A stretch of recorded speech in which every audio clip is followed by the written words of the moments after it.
Hey guys, I'm Sdanwolf, and welcome back to the channel, and welcome back to a little bit of a DLC catch up. And you know what? I tell you what, I was a little salty at the beginning of the week, but these last 2 days or so, the Sky Temple it creeped me out a little bit. But a lot of people, like from the Efteling and parts of Europe, Asia, it seems like that's pretty classic to them. They grew up with it. They remember being little and getting on it with their parents, and so that is pretty cool. I don't really relate to it as being a classic because this is really like the first time I've ever seen it. So the Sky Temple didn't resonate with me as much as the interdimensional drop here, this spinning coaster, and doing a little research on it. Actually, obviously, when it first came out, I was like, man, how classic is that? When did those start? And just a quick Google search, and I'm like, 1908. I'm like, okay, so yeah, I guess we have a classic on our hands. But the first thing that I thought of it was, yeah, it's time to do Cobra's Curse, from Busch Gardens, Tampa. So really excited with that. And then another thing too that was really cool. If you guys got to catch a little bit of the Copperhead Strike spotlight with, I think it was Lisa, Bo, Shantae. That was really interesting and kind of got me back into this pack a little bit, particularly the part where they said that Carowinds actually reached out to Frontier. I thought it would have totally been the other way around. I thought, Frontier would have reached out to the theme parks and stuff and been like, hey, we've got this, we know you've got this ride coming out. We would like to design it and maybe try to let it, maybe coincide with the actual ride launch. And, they obviously they aren't going to be far off because Copperhead Strike just debuted just a week or two ago, and then of course we know we get our hands on the classic pack this Tuesday, the 16th. But yeah, I think that was pretty cool that all the way over here, a U.S. based theme park development company reached out to our Frontier and said, hey, we love what you guys are doing. What was the other one they did for them? Steel Vengeance. They, like the Lisa lady said, that they saw that worked out so cool, working with Frontier. So they reached out to Frontier and said, hey, do a Copperhead Strike with us. I said on Twitter a couple days ago, I said, I would be deceased if Dollywood would reach out to Frontier and do a lightning rod collaboration. But so I don't know. I don't know if that would ever happen because, Carowinds and Dollywood, they're kind of competing parks, like we're sitting here. I live like maybe an hour from Dollywood, maybe just a little over 2-3 hours from Carowinds. So they definitely share a backyard and they share fans. So I don't know how that would work as far as like that cross relationship would go. But yeah, guys, I think we should maybe in the comments, if you've made it this far, let's do hashtag Planet Coaster Lightning Rod and see if maybe we can spark something with that. And then the other thing, maybe about 12 hours ago, they hit us with the Spotlight, the Free Flyer. So, the really cool parachute ride. And, two of my nerds that have really been keeping up with this week, Shadow Phoenix and Beyond Drew TV, totally more versed in these classic rides. Shadow has wanted the parachute ride for a while. Beyond Drew is really coming around on this pack with me because even I was talking to him at the beginning of the week and we're like, man, no theming, no scenery.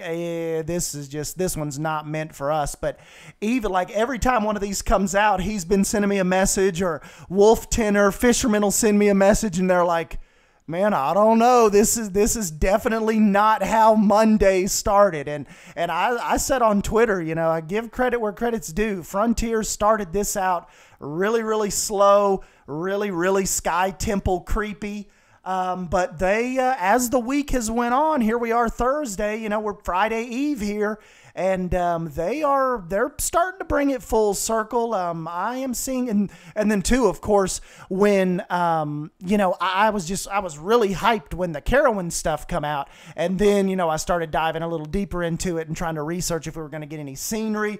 Kind of fell off. Then the Sky Temple came out right after I found out we were having no scenery, and I was kind of like, oh man, this seems like a bust. Like, a lot of us started thinking like, okay, I hope this isn't like a junk pack. Like, a lot of us were thinking, I'll just be honest with you, we were saying that this is seeming like a pack of rides that didn't make it to other packs, and they're cramming all 9 of them together for a classic pack. But now that we see the interdimensional, the free flyer, even people are starting to spot what looks like a whip ride in one of the it might have been the Sky Temple's screenshot. This is I definitely I think I'm beyond the beyond the bitterness of not having the theming now, that I know this has a little bit of beef to back it up, in particularly with the interdimensional coaster, this spinning coaster. And, I'm going to be able to do it essentially just like Cobra's Curse. I'll be able to stop it and start the spin where we want. Like, if you want to stop the spin on a brake run, we'll be able to do that. So I am really intrigued by that. And even with the with the free flyer, I don't know if I'll use that much. I'll probably never use the Sky Temple, but the free flyer still looks incredibly charming. Very, very cute little ride. So, and then of course I think I'll end up using Copperhead Strike's coaster at some point. I could do like a moonshine run with it. There's a bunch of different possibilities with that very, very sexy car that they've created with this. And then, I love that track and all that they're doing with that, and the interdimensional, Mac track, or, I've heard a lot of different pronunciations of that this week. Mac. Maybe it's tomatoes. I've always heard, I swear I've heard the coaster nerds like Commander Real War, Silverette. I've always thought I've heard them say mock, like mock, not Mac rides. So I don't know. I guess whatever you want to call it, we know what you're talking about. So, but anyways, guys, yeah, I just kind of wanted to give a little catch up of the DLC.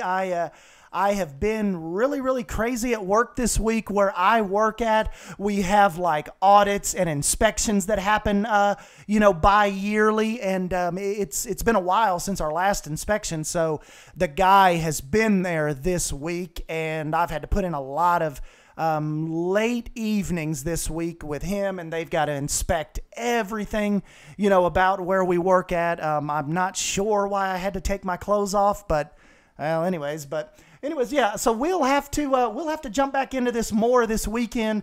We know we have some more screenshots that are probably coming in the morning, Saturday, possibly some videos on Sunday, Monday, and then, I don't know. Are we going to do we get a live stream before Tuesday, or is the next live stream Tuesday? I will have to check the schedule. I do not have it pulled up in front of me right now, but anyways, so yeah, we will, we'll jump on that and, just kind of feel out the weekend, see how the rest of this goes.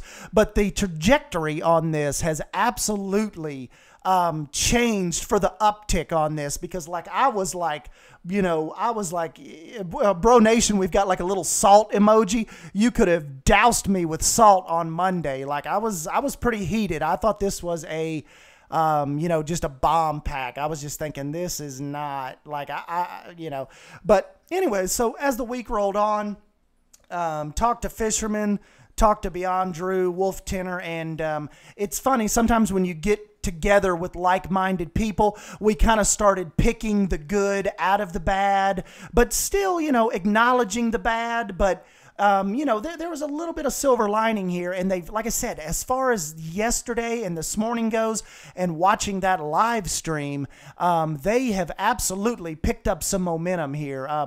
Still, I've got to throw a little bit of salt for not giving us both, like not doing any type of theme that we know of. Like I said, you know, we might open this up on Tuesday and be like, what the, look at all these wooden pieces we have. But, you know, I doubt it. So still don't get your hopes up for that. But, you know, still, I think as the week has went on and I've kind of not really made any videos, kind of just sat back this DLC cycle and watched, like I said, it's on the upswing. And the one thing too that we didn't have this time, because Jonty is actually, he's in Canada now, so he moved to Canada.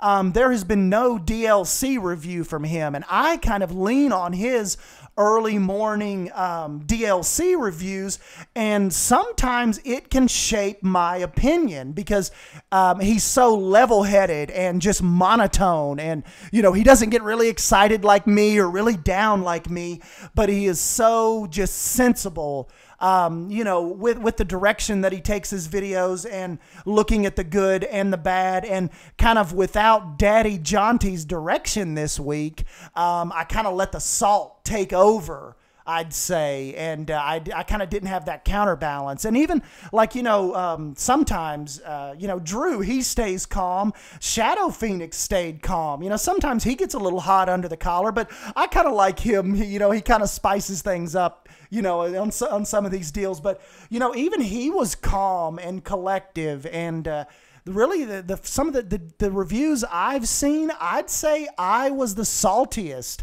earlier on in the reviews. So yeah, it's just it's kind of been an interesting week, this kind of ball, this kind of orbit we've been on with this pack. Really down on it. Now I'm kind of I'm leaning more towards accepting it. I guess we'll have to get our hands on it, but I guess it tunes back to me too. I guess just being happy for the general public that is always bashing Frontier for the flat rides. We need more flat rides, more rides, more rides. So I guess if we look at it like that, if anything, I'm happy that it helps take more pressure off of Frontier, like, you know, with just the weird community vibe that they get going sometimes with, you know, with not giving enough rides, you know, essentially early on, as a lot of people say. But now I think they've definitely smashed that, and I just really don't know what the future holds after this. Now we've got you know, by the time this is over, we will have a ton of flat rides. I'll get you guys an official count on that, or if any of you all know after this 9 is released, leave down in the comments how many flat rides we have in total now. But they've definitely seem like they're bulking up the inventory here. So anyways, guys, I'll quit babbling on here, and thank you guys for stopping back by and hanging out with me, and checking up on this DLC news. And don't forget to smash that like button if you end up enjoying this video. And if you really want to help the video, keep the video going in the comments down below. That engagement is killer, guys. You guys commenting and asking me questions and kind of picking on each other and picking on me. And, you know, just any type of engagement down there really seems to help, and it drives the video forward. And, yeah, it just essentially helps out the channel, gets more eyes on the channel. And that, I think, is funner for all of us. So, anyways, yeah, I'm Sdanwolf. Thank you for stopping by and hanging out with me. And I'll catch you in the next video. Thank you. See you guys.